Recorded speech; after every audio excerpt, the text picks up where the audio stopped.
I grew up right here in eastern North Carolina, and I was 50 some years old before I realized what this was.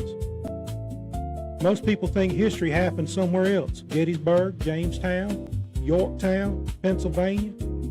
I drove all the way with my family when I was in 1976. I was 7 or 8 years old, drove all the way up to Pennsylvania to Philadelphia and participated in the bicentennial celebration of the nation.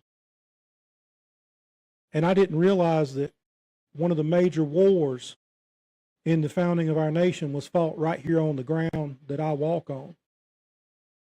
You know, these places have visitor centers, gift shops, school field trips, and some of the most important events in American history happen in these places. Many drive past every day without ever realizing it. This series I'm going to do will tell the story of Fort Neoheroka. It was a Tuscaroran stronghold near present-day Snow Hill, North Carolina. A place where the future of eastern North Carolina was decided in the spring of 1713. For generations, the storybooks of Neoheroka remained largely forgotten outside academic circles and native communities. Yet the consequences of what happened there shaped the future of Greene County, Pitt County, Lenoir County, and much of the land that we call home today. This is not simply a story about a battle. It's a story about a homeland, a memory, a survival, about a people who stayed and the people who left. And the history still written deep in the fields, forests, and creeks of eastern North Carolina.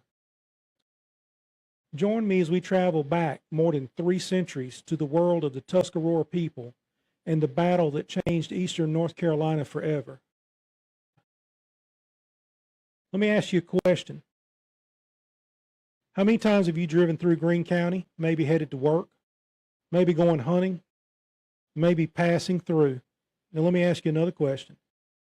How many times have you driven through Greene County and thought about a battlefield? Probably never. And that's understandable, because the battlefield is not obvious. There's no towering walls, there's no cannons, there's no rows of monuments stretching to the horizon. There's just fields, trees and creeks, quiet country roads. But 300 years ago, one of the most important battles in North Carolina happened right there. It's hard to believe, isn't it? It really is.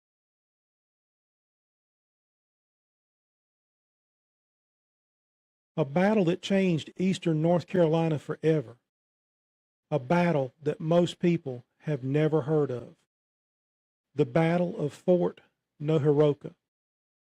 Long before there was a United States and long before there was a North Carolina, Grifton didn't exist. Kinston, Snow Hill, the Tuscarora people lived here. They lived throughout much of eastern North Carolina. The rivers were their highways, so were the creeks. The swamps provided food, the forests provided cover. This was their homeland.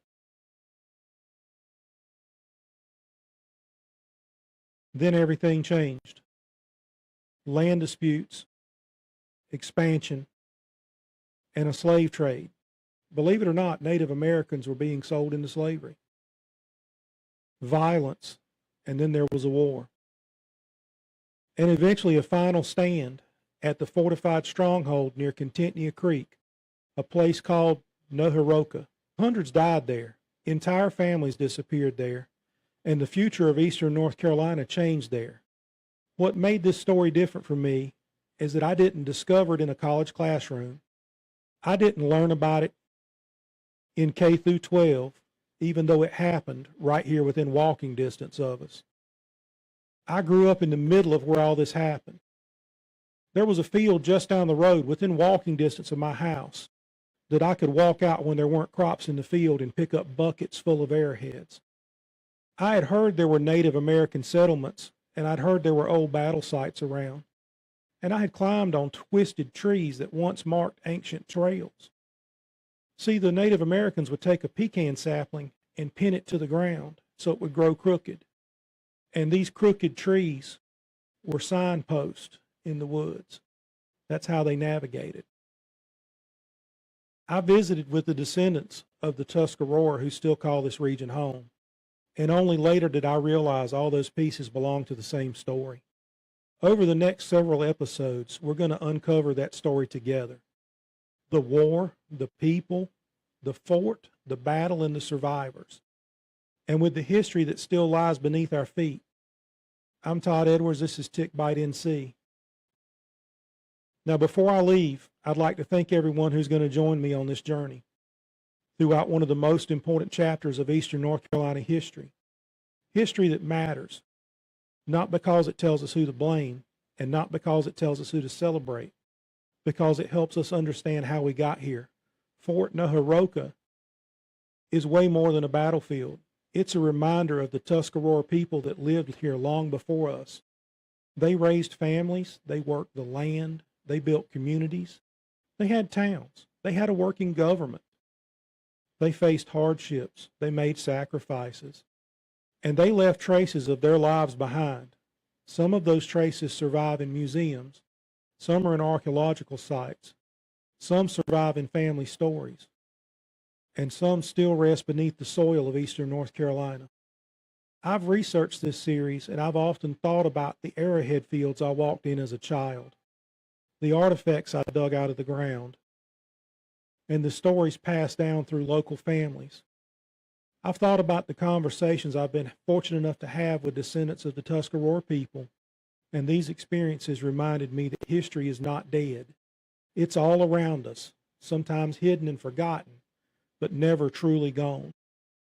But if this series encourages you to learn more about your own community, your own family history, or the stories hidden in the places you call home, then it accomplished its purpose. Thank you for listening, and thank you for supporting Tick Bite NC. And remember, the most interesting stories are often the ones hiding right beneath your feet.